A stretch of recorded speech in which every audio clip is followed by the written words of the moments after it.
নমস্কার, শুভ মধ্যাহ্ন।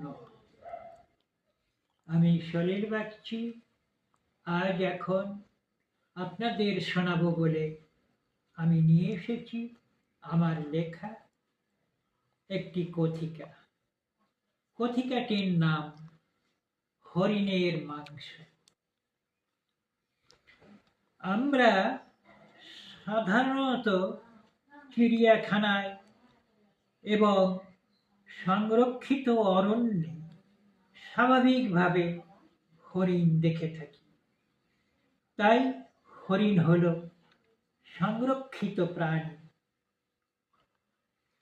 এই কারণেই হরিণ হত্যা করা নিষিদ্ধ। কিন্তু চোরা শিকারীদের খপ্পরে পড়ে গোপনে অনেক হরিণই মারা যায়, অরণ্য থেকে উধাও হয়ে যায়।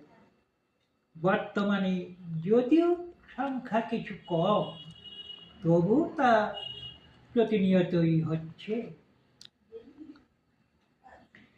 আজ হরিণের মাংস সম্বন্ধে দুটো কথার এখানে অবতারণা করছি। আগেকার দিনে রাজারা হরিণ শিকার করতেন এবং হরিণের মাংস খেতেন।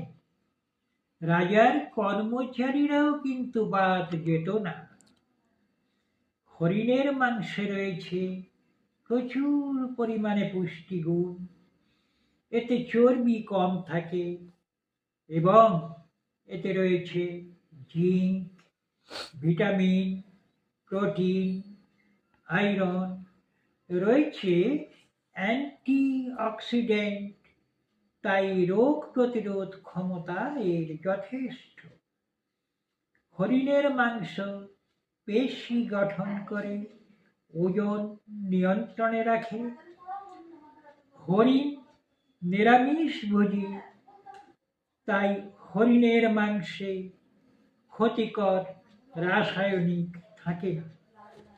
তবে কথা হলো, হরিণের মাংস টাটকা অবস্থায় খাওয়া যায় না, সুস্বাদু হয় না।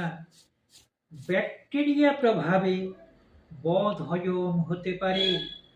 তাই বাসি করে মাটিতে 2-1 দিন পুঁতে রেখে রং একটু কালচে হয়ে এলে তবেই হরিণের মাংস খেতে হয় এবং